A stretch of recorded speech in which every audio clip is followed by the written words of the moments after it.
Good morning students. Last class में हमने chapter 30 complete किया था।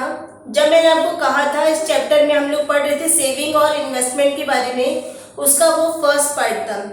आज बच्चों हमारा नया चैप्टर स्टार्ट हो रहा है, चैप्टर 31, जिसका नाम है saving and investment part second या बचत और विनियोग। बच्चों हम लोग जानते हैं कि हम लोग पर मंथ जो हमारी इनकम होती है उसमें से कुछ परसेंटेज पैसा बचा के रखते हैं जो हमारी सेविंग कहलाती है।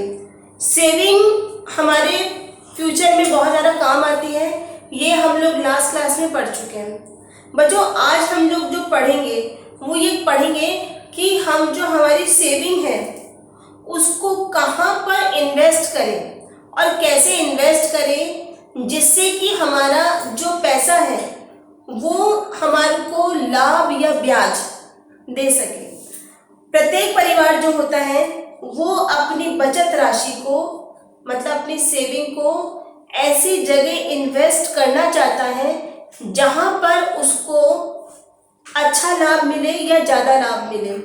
तो बच्चों इस समय हम लोग जानते हैं कि जो हम लोग एक्सपेंड करते हैं, ठीक है, जो हम लोग इन्वेस्टमेंट करते हैं बच्चों वो 3 तरह का होता है। फर्स्ट है कि अल्पकालीन विनियोग, ठीक है। अल्पकालीन विनियोग या शॉर्ट टर्म जो हम लोग करते हैं उसमें क्या होता है बच्चों कि इसके अंदर जो हम लोग पैसा लगाते हैं या हम लोग बैंक में, पोस्ट ऑफिस में यहाँ पर पैसा जमा करा सकते हैं या बचत बैंक जो होते हैं वहाँ पर भी हम लोग इसको अपने पैसे को लगा सकते हैं। इसमें क्या होता है बच्चों कि हमको जो ब्याज जो मिलता है, ठीक है, वो उसमें कम होता है, लेकिन हम इस पैसे को कभी भी हम निकाल सकते हैं। जैसे हमारे को ज़्यादा ज़रूरत हो, हमारी रिक्वायरमेंट जैसे जैसे बढ़ जाती है कई बार, तो हम इसको उसी समय निकाल सकते हैं, उससे हमारे को कोई लॉस नहीं होगा।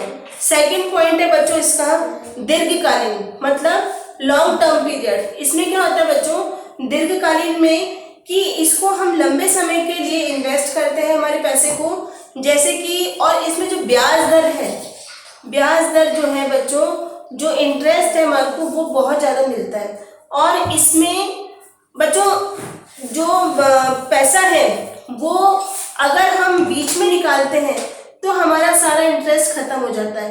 कहने का मतलब ये है कि जितने टाइम के लिए हम हमारे पैसे को इन्वेस्ट कर रहे हैं, जैसे कि बचत बैंक हुआ आपका या राष्ट्रीय विकास पत्र जो होते हैं या जीवन बीमा जो हम लोग करते हैं LIC वगैरह, जहाँ पर भी हम लोग हमारे पैसे को इन्वेस्ट करते हैं जितने समय के लिए, ठीक है, जब वो समय पूरा हो जाता है तभी हम उस पैसे को निकालें तो हमारे को ज़्यादा प्रॉफिट होता है। अगर हम इसको बीच में तोड़वा लेते हैं या उस पैसे को यूज़ करना चाहते हैं तो हमारे को लाभ कम मिलता है। इसका जो थर्ड पॉइंट है वो है जीवन भर के लिए, ठीक है, लाइफ लॉन्ग के लिए। बच्चों इसमें क्या होता है कि जो पैसा जमा कर रहा है, जो सेविंग करके इन्वेस्टमेंट कर रहा है, उसको इसका फायदा कभी भी नहीं होता।